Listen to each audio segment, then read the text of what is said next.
des grands noms à la fondation Vuitton. On parle dans Iconic Business aujourd'hui d'une expo à quatre mains. Basquiat et Warhol, c'est un reportage d'Eva Jaco.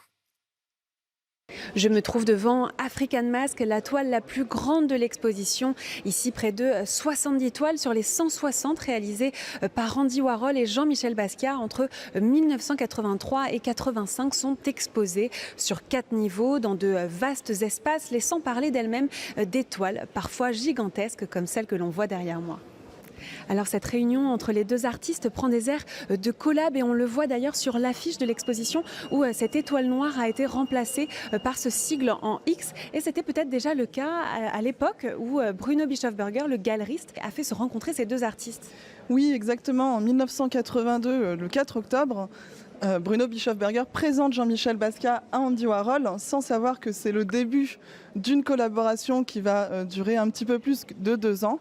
Et justement, juste derrière moi, vous avez une œuvre qui s'intitule Dos Cabezas, réalisée par Jean-Michel Basquiat et qui vient marquer cette rencontre entre les deux artistes puisque lors de cette rencontre, des polaroïds sont pris d'eux-mêmes et Jean-Michel Basquiat, à partir d'un de ces polaroïds, va réaliser ce double portrait d'Andy Warhol et de Jean-Michel Basquiat, le début d'une amitié très forte entre ces deux artistes. Au fil de leurs œuvres, on voit une confusion de leurs styles respectifs qui se mélangent, la sérigraphie, le collage, la peinture. Quelle est l'œuvre la plus significative ? Alors en réalité, il y en a plusieurs et je vous propose de me suivre en galerie 5 pour découvrir ça ensemble. Alors ici, on se trouve dans la salle dédiée à la série General Electric. Quel est le procédé utilisé par Warhol ? Alors c'est très intéressant parce que dans cette salle, on va retrouver des œuvres où justement, comme vous le disiez, on a cette confusion de styles. Andy Warhol, qu'on connaît pour ses portraits, pour ses sérigraphies ici, va se remettre à la peinture, tandis que Jean-Michel Basquiat, parfois, va quant à lui utiliser la sérigraphie.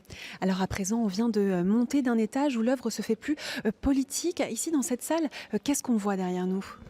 Alors, vous vous trouvez face à une des œuvres les plus fortes de cette exposition, qui est constituée de 10 sacs de frappes sur lesquels Andy Warhol a peint le visage du Christ et également Jean-Michel Basquiat a plusieurs fois répété l'inscription Judge.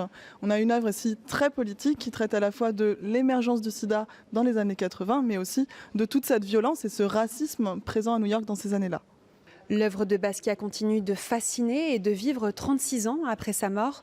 En témoigne l'hommage de l'artiste Jay-Z qui a donné un concert intimiste dans l'auditorium de la Fondation Louis Vuitton devant près de 1500 personnes.